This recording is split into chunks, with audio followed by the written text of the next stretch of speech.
Thank you for your patience with that. No worries.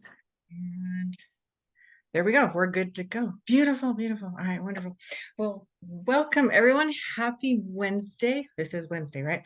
I'm so excited for our conversation tonight. We have a special guest, Becky Webb, has joined us tonight, and I think Becky has a really unique story that a lot of you are going to find some value in. So as we're going through our conversation tonight, as always, if you have questions or if you have comments, go ahead and drop them into the comment feed below the video. I'll make sure that I'm monitoring that so we can get any questions taken care of. But I want to thank you for joining us tonight, Becky. I'm really looking forward to having this conversation with you.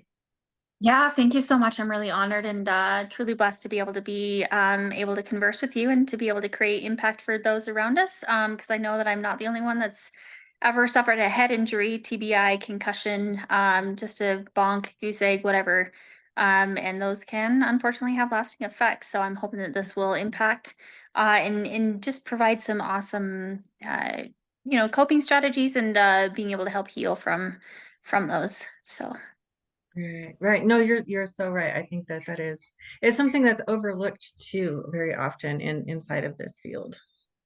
Yeah, absolutely. I mean, statistically, just over the last 3 years, we've maintained a steady pace of 3.8 million Americans getting a concussion every year.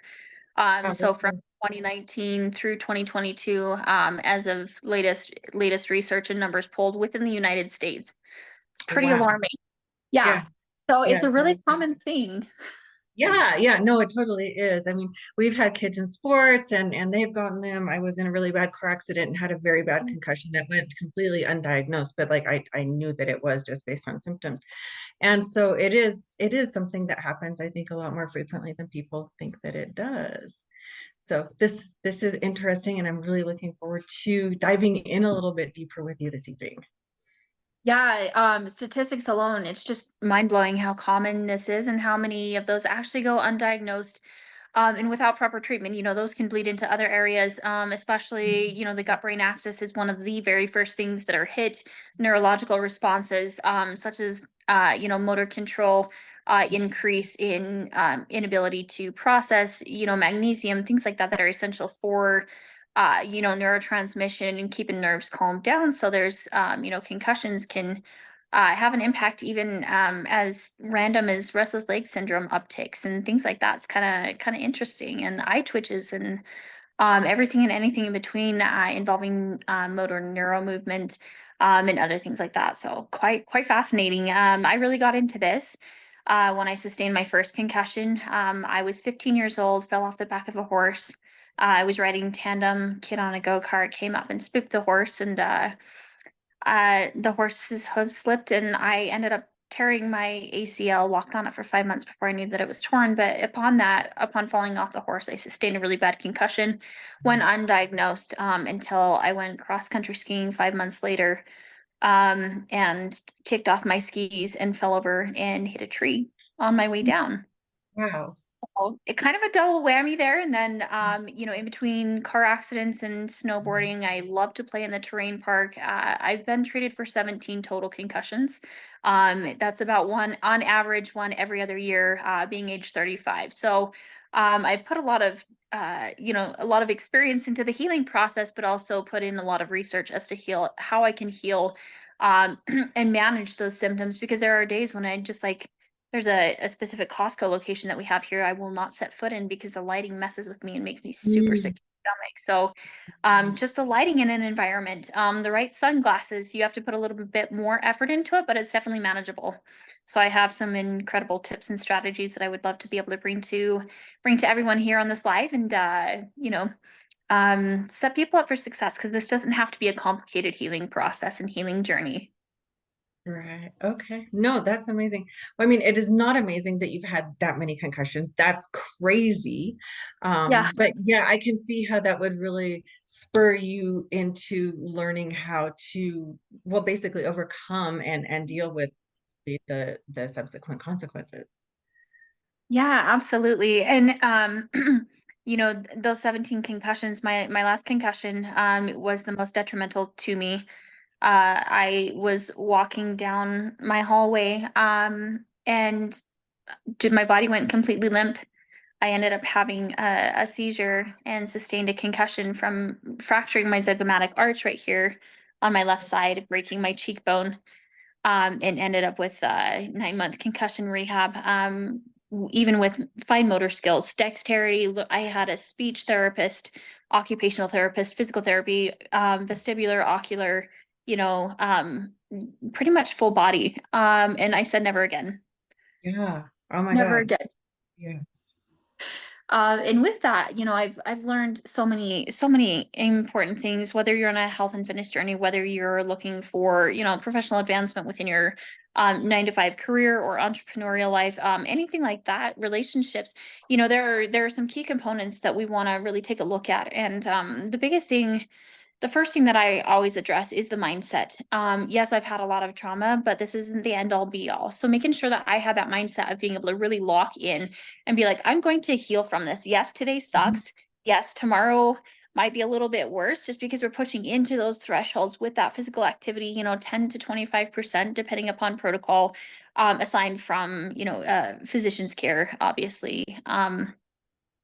And making sure that that mindset and that understanding that this is possible to heal from, that this is all, there's not going to be, you know, it's not going to be a perfect life, but definitely, having that positive mindset in place, Mhm. and coupling that with like affirmations, journaling, meditation, breath work. We hear those buzzwords a lot, but they really have helped me in my healing journey, because that down regulates stress. Mhm. When we down regulate that stress, everything else can function properly. So number one would be mindset, that I've really focused on, and knowing that I can heal from this, knowing that I'm not going to have perfect days. So with that positive mindset is, coupled with the exception, just accepting reality. Yeah, this Mhm. happened. This sucks, but I'm going to get over this. We're going to be great. Right. And Right. So it then sounds like, oh, I'm sorry. go ahead. Well, it sounds like a lot of the same tools you would use here that you would use in like traditional trauma therapy. Yes, there's a lot there. In taking it deeper and becoming a little bit more vulnerable here. I did go through some counseling for grief because, Oh, after that many head injuries, I'm like, now I've got epilepsy, which I've been able to manage with proper nutrition, zero medications, which is phenomenal. We'll dive into that here in just a little bit, but there was EDMR therapy, there was EMDR, I think is what it is. There was other therapies involved as well with mindset coaching. I hired a fitness coach for myself, mhm. just to really build that mind muscle connection, that mind body connection with proprioception. So absolutely huge, absolutely vital, and there is zero shame in that. There is an emotional component to this as well that has to be addressed. Right. Oh, yes, I'm absolutely sure there is. I think you hit on something really cool though, because you said you hired a coach to help you specifically with a specific situation. And I think that's something that people probably don't take into consideration is when you have a specific issue that you're dealing with, you really need to look for a professional that specializes in that situation because you're going to have a much better outcome. Absolutely, because, and things that you want to look for in a coach, number one, have they been through what they say that they are coaching on? Number two, do they have the credentials? Do they have the knowledge? Do they have the anecdotal experience as well? That's something that a lot of people in the health and fitness, even the medical industry, Mhm. not knocking anyone by any means. But if you have that anecdotal experience, it really sets you apart because that allows a coach to really empathize and understand what their client is feeling, not just coming out of some textbook. Third thing that I would look for is the compatibility, because there are some, we'll take a look at psychology and counseling. Mhm. Someone might be a great fit, others may not, especially with those sensitive topics, and really being open and vulnerable with those things. And so, those are three things that I would definitely look for in a coach. And then, there's like all of the financial logistic things. Doesn't make sense, payments per month, payment plans, all of that kind of thing. In the long run, you want to make sure that everything is a good fit. Even if it costs a little bit more, it's worth investing in because the biggest return on investment is the investment in yourself, with that coach. Right. right. Yes, I think that's a super valuable point to make. Um, so, going back to where the conversation was headed before I derailed you, you spoke a little bit about, you now have epilepsy, and that's not something that you ever thought you would have to deal with. Um, No. but epilepsy can be, a product of sustaining injury to the brain. So I think it's amazing that you can manage that without medications and managing that through diet alone. Right. So I grew up with a dad who when I was 9 years old, from age 9 onward, my dad used to be a truck driver. He was terminated from his job. He had two truck wrecks the same day, 4 hours apart, due to seizures, just a sudden onset, no head trauma or anything. So I was no stranger to seizures. So when they Mhm. diagnosed me with epilepsy, I was like, oh my gosh, are you kidding me? And I said, not today, Satan. We're gonna kick this. We're gonna do everything that we can. I'm not a proponent of Western medicine. I take a very much holistic healing approach. A lot of that is not my fault, per se, because I do have a lot of medicinal allergies to a lot of common, like, antibiotics, like, will put me 6 feet under. I will stop breathing. Oh, wow. Uh, First knee surgery, flatlined on the table, due to morphine. Okay. Very, very common things, and so I'm just kind of forced in this almost kinda like a back alleyway, like, you don't I've got a pretty much like a healing gun to my head, and I'm like, "I've gotta find a way to be able to heal from this," and so I turned to nutrition. I had 3 seizures and, was really integrating, just non-inflammatory foods, things that are rich in antioxidants. I had supplements going left and right, rich in omega-3s. We hear that in a lot in concussion rehab. Ashwagandha, anything. I tried everything and anything under the sun, but at the end of the day, eating super clean was the best thing they could have ever done. And come next month, I will have been seizure free for 4 years. So Oh, I'm really that's proud of that. yes, yes, it's definitely something to be proud of. Do you maybe want to go into a little bit why the omega-3s are important for brain health? Yeah, absolutely. So omega-3s, there's a lot of controversy around them. Some say that they're effective, some say that big pharma is just wanting their money because, a lot of these big companies, I won't throw names out there, out of respect for those companies, um, and copyright. They're just putting research out there and things like that. But in my own personal experiences, the omega-3s really allowed my brain to calm down and helped heal the connection between my heart and my brain. And that Mm, sounds really weird, but when you look at the connection therein, I would have like little heart flutters, just super random. And there is a genetic component to that as well with, my little sister, my mom having heart issues. So I was like, oh crap, now this is onsetting.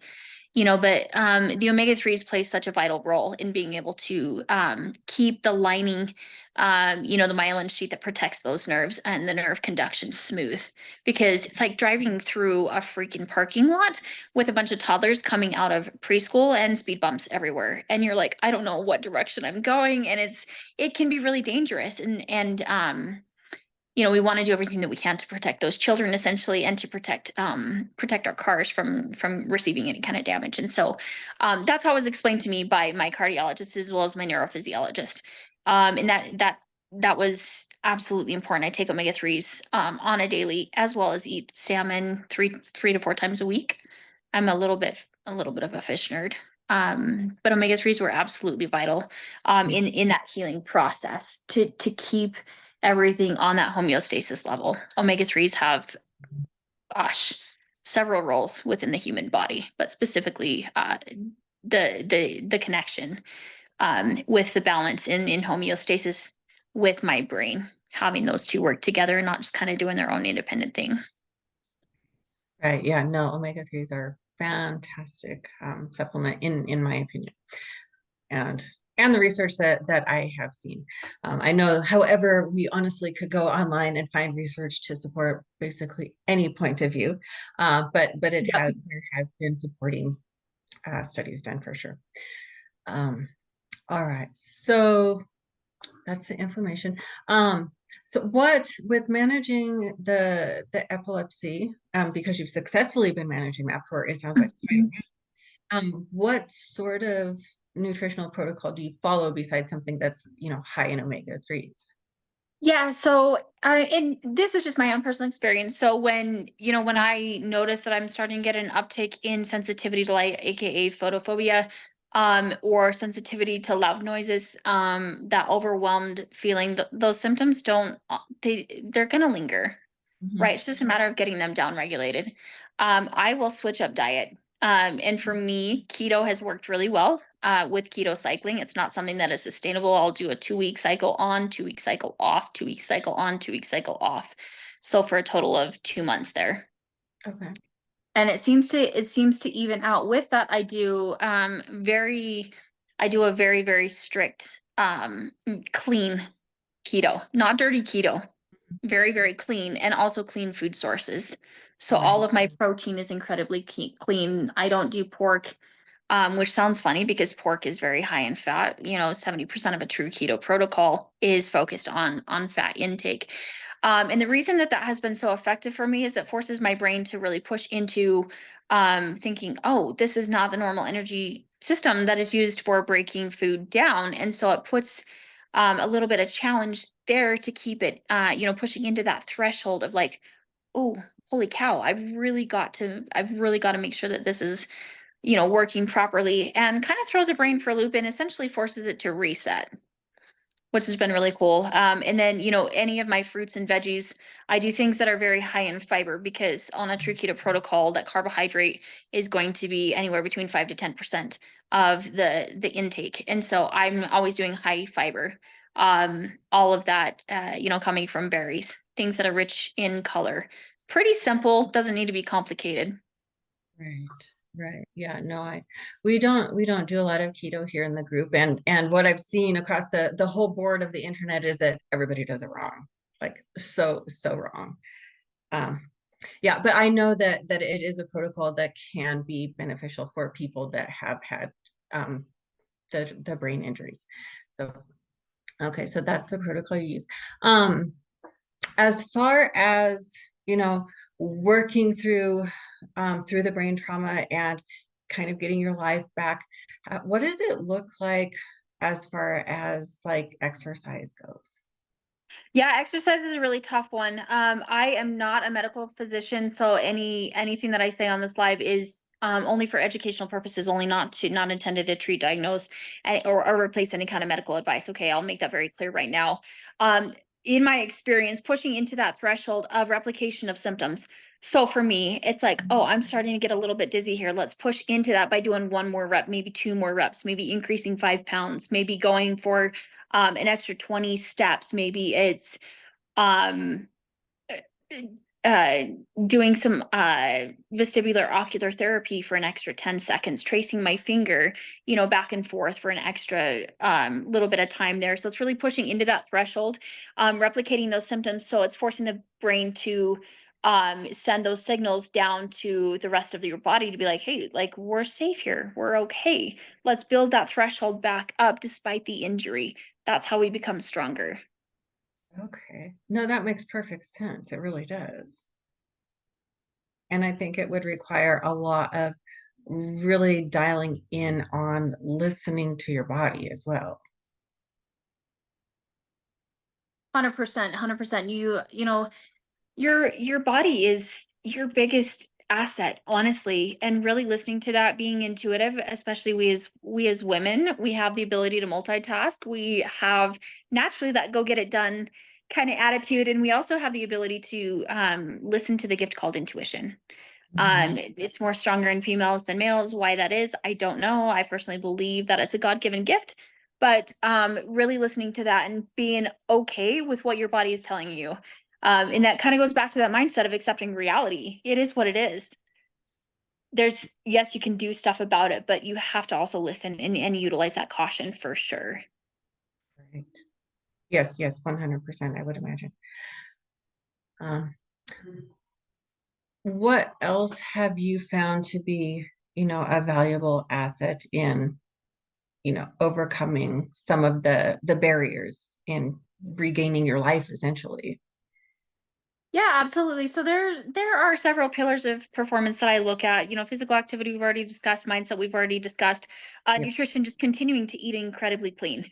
No ifs, ands, or buts about it. Again, I was kind of backed into a corner, backed into an alleyway, with a healing gun pointed to my head, like roulette, healing roulette is what I call it. I didn't have a choice, and so for me, it was we look at nutrition, eating as clean as possible, making sure that I'm on a high protein protocol.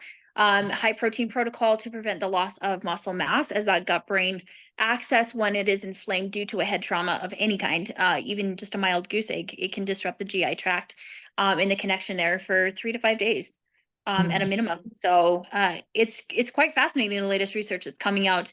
That's coming specifically from a team of physicians out of Canada. I won't say their name, but other things that need to be looked at. We need to look at our environment. Is our environment down regulating stress? Is it stressing us out? What can we do about that? Hiring a house cleaner if absolutely needed, because your healing process, especially for the first 28 days after sustaining a head injury, is the most crucial, because that's when you're the most vulnerable, and when you really want to take advantage of that window, when you are the most vulnerable, to create that healing space, that safe space, to be able to get your body back up to performance level and or beyond, which is incredible. A couple other areas that I always love to look at, is community, socializing.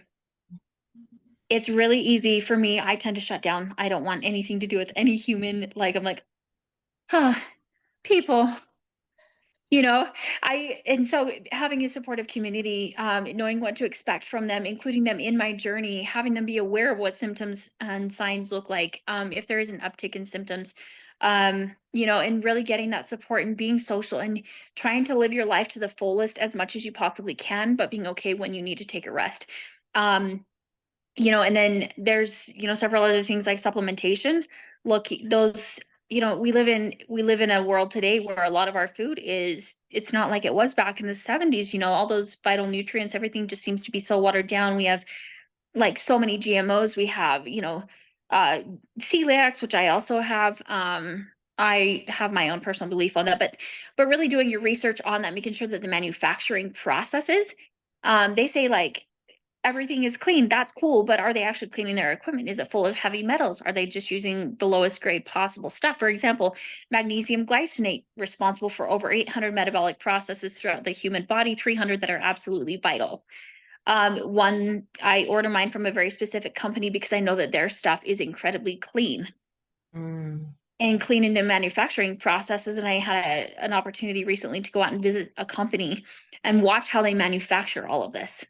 Oh, wow. And I was so incredibly impressed because I'm like, wow, it's worth paying just a little bit more to know that the things that I'm putting into my body is not going to counteract the whole mission of this. A lot of people's like, oh yeah, I'm taking magnesium, magnesium oxide, magnesium citrate, magnesium, stearate, like all of these cheap magnesiums.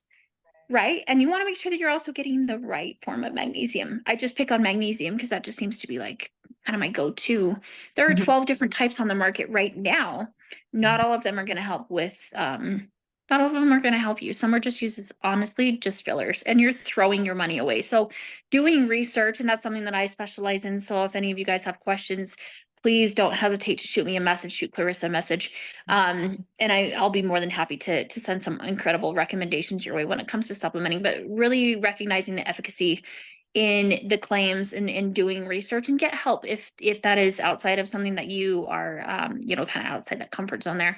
And then the last thing I would say is setting yourself up for a lifestyle that you can sustain once you heal from any kind of injury. Not just a head injury, could be an ACL injury, ankle sprain, whatever.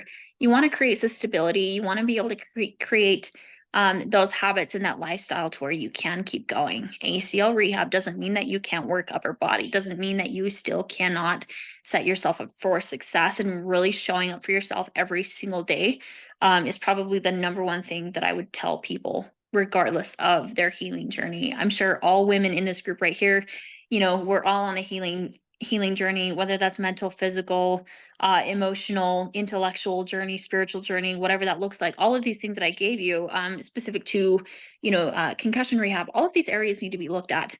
There's always room for improvement, but being okay with where you're at, accepting where you're at, and then creating those habits in it that will allow you to foster that opportunity for growth, would probably be the biggest takeaway. Right. No, that's so, I think, absolutely appropriate. And like you said, it goes into all the aspects, no matter what, what the particular journey is that you're working on. It, 100%. that's that's wonderful. I absolutely love that. Well, we have quite a few ladies on Facebook that are watching. So I'll give you ladies, Yeah. if you have any questions, go ahead and drop them into the chat. We'll make sure we get them answered.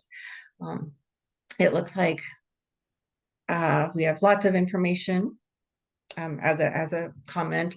We have some likes and some hearts, so very I good. love that. Thank you. So I do believe this has been a valuable conversation. If anybody does have anything they'd like to add, go ahead and get that in the chat. We'll make sure that gets taken care of before we let Becky go for the evening. So as far as like the whole journey goes, it sounds like really leaning into listening to your body, like, and becoming in tune with that, Yes. utilizing the same kind of tools you would use for any type of trauma recovery, you Yep. know, and really cleaning up your diet. Cleaning up your diet, cleaning up your environment, cleaning up your community. There are so many different things and aspects that we really need to look at there. In fact, I'm writing an online course right now that is going into this, that'll be launching at the end of September, which I'm really excited about. Just because, a lot of us get kind of trapped up, like we get from that bridge from like, I've had this concussion, I'm doing these things 28 days out. Now what? How do I get back to where? So my course is designed to take people from immediate concussion, working with and in to be integrated in addition to, not replacing, but in addition to, physical therapy, occupational therapy, vestibular, ocular, speech therapy, speech pathology, whatever needs to happen, neuromuscular training, everything like that, right? So this is going in conjunction with the protocols, and especially coming from a caregiver standpoint, because when we get head trauma, we're just not thinking straight. No. It can be really difficult. And so my approach is to be like, okay, how can we take this, make this so incredibly, like, so stupidly simple that my fourth grader now, she can be like, oh mom, like I read this in your book, I read this in your online course, heaven forbid I have another one, but another head trauma, TBI, concussion, anything like that, I'll be fine with a goose egg. But so simple that a caveman could do it, like quoting Geico or whatever. But that's kind of the latest endeavor. And I'm also working on writing a book as well. I've got several interviews done. I'm working with a team of physicians, a specific neurologist outside of Tampa that is really close to me, head neurologist down there, as well as a team of physicians out of Canada, like I mentioned before, a couple of functional medicine physicians as well, and dietitians. So I'm really like, and I've got, a handful of different chiropractors, occupational therapists, and things like that I've been interviewing for this, to really create a comprehensive manual for this, because I don't think that there's anything out there like this.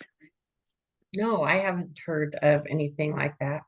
Um, when you have your course done, Becky, if you want to send me the link, I'll paste it in under the video inside the community. Yeah, I'd be honored to. In fact, anyone that's listening that wants to request that, I'll give them a free code Oh, for that. So I want to be able to help people. That's my goal. Everyone else I'll charge, like, that's cool. But when it comes to helping, especially women, we have a lot on our plates already, especially, between career, whether that's housewife, whether it's a 9 to 5, whether it's entrepreneur, and then, being a mom, and then all these other life demands that we have, trying to take care of ourselves in a society that is so like pro feminine. You're not perfect if you're not like this. Like, we've got enough shit to deal with. right. Yes. We do. And so I want to be able to do that. I want to be able to help anyone here who's interested. So I'll be sending a code out for that as well. That's amazing. All right. Yeah. Just send it over and I'll post it under the video so it all stays together in one spot. This sounds great. Do we have any other questions from people coming in? No, we had a few more people that joined, but I'm not seeing any questions. Yeah, thank you so much for having me on again. I'm here to help answer any questions. Facebook, just under Becky Webb. We're connected, I believe, and then on Instagram, I'm a little more active on Instagram, at BCKFit19.